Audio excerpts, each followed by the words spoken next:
Okay, spent a lot of the day working on the Christmas decorations and indoors. It's almost all done. This is what I've got so far. Tree, very pretty. This stuff needs to go back in. Santas, and my favorite thingy here, these guys.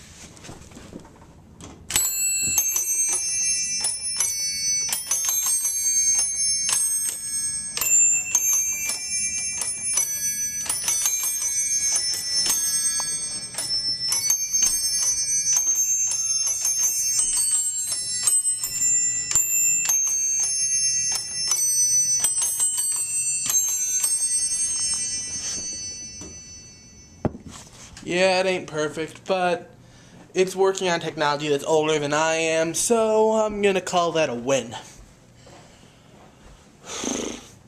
Christmas is hard work. That's all I've got to say about that. But it's worth it to celebrate the day that something happened and something that has nothing to do with how we celebrate it. I mean, if you celebrate Christmas, I'm assuming you're a Christian.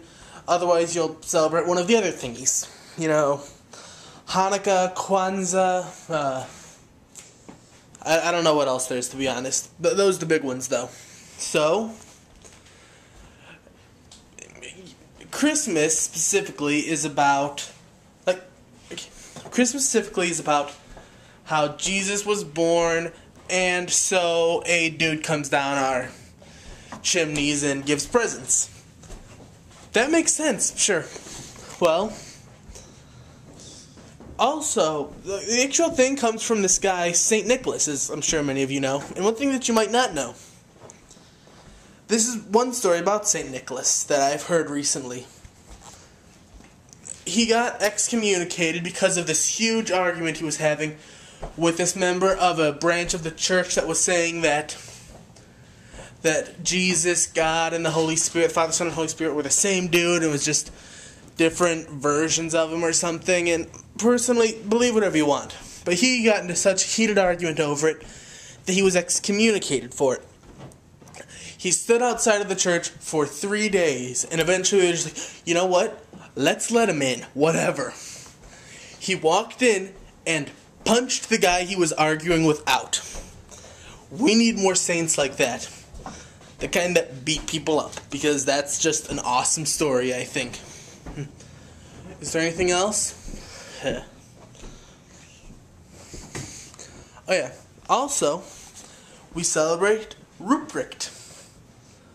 The most terrifying tradition that I'm kind of glad we got rid of. See, Ruprecht, if you don't know the story, also known as the Krampus in some things, is a guy who, the story of Santa leaving good children presents and bad children coal starts with him, because Santa would go to the good children's house and leave presents. Ruprecht, or the Krampus, would go to the bad children's house and leave them willow switches for their parents to beat them, and coal as a warning that next year, if you don't get your shit in one sock, I will track you down, I will put you in a bag, carry you home, and burn you in my furnace.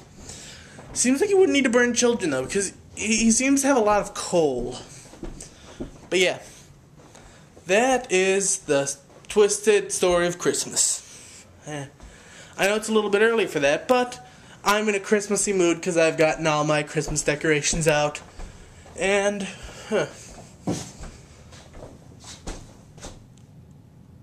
I think I'm done. I don't really have much else to say. Okay, I did a little bit more research here, and I found something new about Ruprecht. Originally, he would go around and ask children if they can pray. If they can, he gives them sweets and nuts. If they can't, he beats them with a bag of ashes.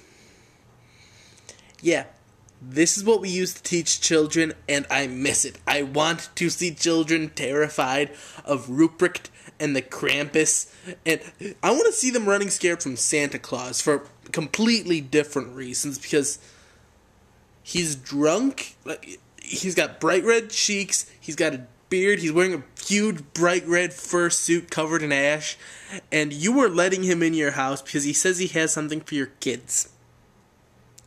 He is terrifying. He knows when he sees you when you're sleeping, he knows when you're awake. If that doesn't terrify someone, then Darwin weeps for you.